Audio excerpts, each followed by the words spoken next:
आज हम बात करेंगे इंस्पायर अवार्ड मानक, जो department of science and technology के थ्रू आयोजित होता है। राष्ट्रीय नवपर्यटन प्रतिष्ठान नेशनल इनोवेशन फाउंडेशन इंडिया द्वारा। तो ये इसका ऑफिशियल वेबसाइट है। तो इसका जो प्रोसेस है हम शॉर्ट में वो समझ लेते हैं। इसमें देखिए, स्कूल का रजिस्ट्रेशन सबसे पहले हेडमास्टर या साइंस के जो टीचर हैं, स्कूल का रजिस्ट्रेशन इस वेबसाइट पर आकर करवाना होता है।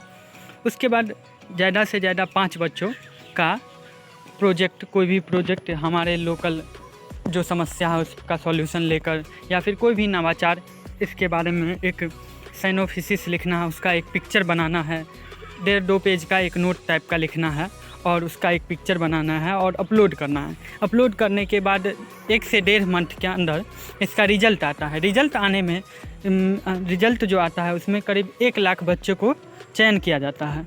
उन 1 लाख बच्चों में से सभी बच्चों के अकाउंट पर 10-10 हज़ार रुपये की राशि भेजी जाती है, ताकि वो बच्चे का जो विचार था, उसका जो आइडिया था, उस पे वो प्रोजेक्ट आगे बना सके उस पैसा को खर्च करके, और उसको फिर डिस्ट्रिक्ट लेवल पर जब जो प्रोग्राम होगा वहाँ ले जाना है।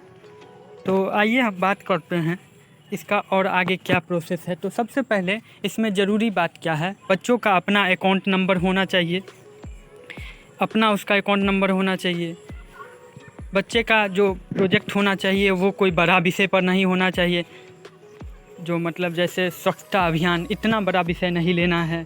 छोटे छोटे समस्या, लोकल समस्या को सॉल्व करना है, बताना है, उसके बारे में आइडिया देना है कैसे इससे निजात पाएँ, ठीक है। और जैसे मान लीजिए कहीं भी सोशल मीडिया या कहीं भी कोई भी अगर प्रोजेक्ट हो ऑलरेडी, उसी को डायरेक्ट आप नहीं इसमें सबमिट कर सकते हैं। अगर ऐसा करते हैं तो आपका रिजेक्ट हो जाएगा।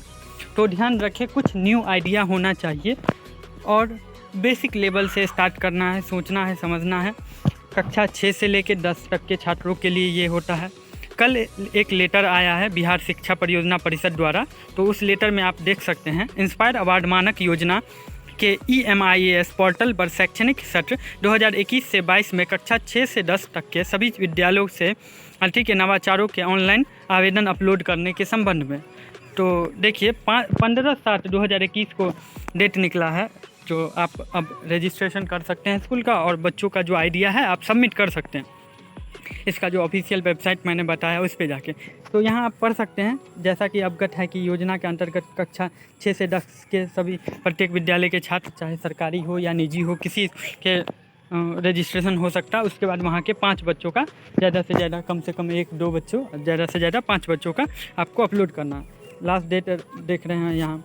इस शैक्षणिक सत्र में राज्य स्तर से EMIAS पोर्टल द्वारा आवेदन की राष्ट्रीय स्तर पर प्रेषित करने की अंतिम तिथि 15/10/2021 है, ठीक है।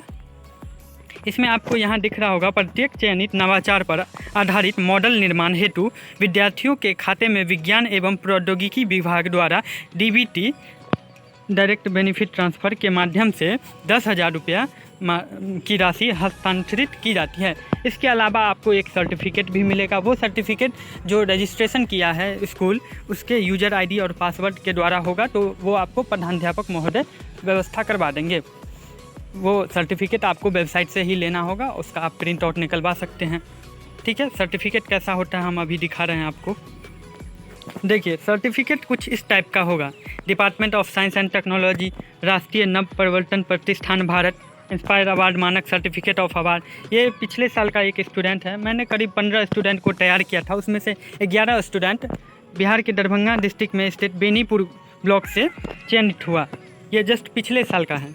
तो हरिओम कुमार झा एक स्टूडेंट है, उसका सिलेक्शन हुआ था। तो यहाँ आप देख सकते हैं, और उसका रेफरेंस नंबर है, आप चेक भी कर सकते हैं। 16 दिसंबर 2020 को यह सर्टिफिकेट अपलोडेड किया गया था वेबसाइट पर। This is to certify that Hariom Jha father Shambhunath Jha, student of class 10th from Jayanand high school Bahera, district Darbhanga of Bihar, has been selected for an inspire award of ₹10,000 for the year 2020 to 2021 for preparation science project model and to participate in district level exhibition and project competition to be organized by district education authority। तो ये जो online अभी first बार, तो इसका online सारा कुछ आपको submit करना पड़ता है, तो वो आपको डिस्ट्रिक्ट एजुकेशन अथॉरिटी द्वारा सब मतलब लिया जाता है। आपको सारा चीज़ जो भी आप जानकारी दी है वो सारा डिस्ट्रिक्ट अथॉरिटी उसको चेक करते हैं। ठीक है, उसके बाद आपको 1 लाख मान लीजिए पूरे उसका 1 लाख बच्चों को उसको चूज करना है। ठीक है, 1 लाख स्टूडेंट को चूज करके फिर डिस्ट्रिक्ट में बुलाया जाता है। हर एक डिस्ट्रिक्ट में अपना डिस्ट्रिक्ट में बुलाने के बाद उस 1 लाख में से 10,000 बच्चों को चयनित किया जाता है राज्य स्तरीय के लिए। डिस्ट्रिक्ट में 1 लाख बच्चों में से 10,000 को राज्य भेजना है, तो 10,000 बच्चे राज्य के लिए चयनित होते हैं। फिर वहाँ पर जो प्रोग्राम होता है उसमें 10,000 में से केवल 1,000 बच्चों का सिलेक्शन होता है। उस 1,000 बच्चों को वहाँ से सिलेक्शन करने के बाद उसकी जो प्रोत्साहन राशि है, जो भी सर्टिफिकेट है, उसके साथ उसको फिर वहाँ जाना होता है, नई दिल्ली या फिर जहाँ इसका प्रोग्राम आयोजित होता है वहाँ जाना पड़ता है। ज़्यादातर दिल्ली राष्ट्रपति भवन यहाँ होता है। ठीक है, उसके बाद वहाँ होने के बाद वहाँ से केवल 3 प्रोजेक्ट, वहाँ से जो 3 प्रोजेक्ट सेलेक्टेड होते हैं उस तीनों प्रोजेक्ट को IIT या NIT या फिर रिसर्च डिपार्टमेंट जो भी है उसमें भेजा जाता है, ताकि वो जो प्रोजेक्ट है, मॉडल है, उसको धरातल पर ला सके। तो ये कुल प्रोसेस है, लंबा प्रोसेस है। तो हम लोग को स्टार्टिंग करना है तो सबसे पहले रजिस्ट्रेशन करते हुए आगे बढ़ना है। तो स्कूल का रजिस्ट्रेशन करने के लिए इसी वेबसाइट पे आपको आना है। इस वेबसाइट पे आपको यहाँ दिख रहा होगा टू लॉगिन, क्लिक हियर और for new registration click here. ठीक है, फॉर रीसबमिशन। तो यहाँ आपका रजिस्ट्रेशन ऑलरेडी अगर नहीं हुआ होगा पहले तो आप रजिस्ट्रेशन में जाके क्लिक करेंगे और रजिस्ट्रेशन करेंगे स्कूल का। नेक्स्ट है लॉगिन। अगर आपको यूज़र ID पासवर्ड पता है तो यहाँ से जाके लॉगिन कर सकते हैं और स्टूडेंट का डिटेल आपको भरना है। मान लीजिए कोई स्कूल अगर पिछले वर्ष किया है तो उनका होगा यूज़र ID पासवर्ड। तो इस वर्ष नया जो 5 स्टूडेंट है या उससे कम है उस बच्चों का डिटेल वो इसी लॉगिन पर जाकर अपना डाल सकते हैं। तो देखिए, इसके लिए आपको सबसे पहले बच्चों का अपना स्टूडेंट का बैंक अकाउंट होना चाहिए, अपना होना चाहिए, बहुत ज़रूरी है। ठीक है, और स्कूल का UDICE ID पता होना चाहिए। UDICE ID से ही आपका यहाँ एंटर होगा। उसके बाद स्कूल का जो हेडमास्टर है या फिर स्कूल का जो ईमेल एड्रेस है वो होना चाहिए, मोबाइल नंबर होना चाहिए, ये सब ज़रूरी बात है। आगे रजिस्ट्रेशन किस प्रकार से करना है वो हम नेक्स्ट वीडियो में बताएंगे। धन्यवाद।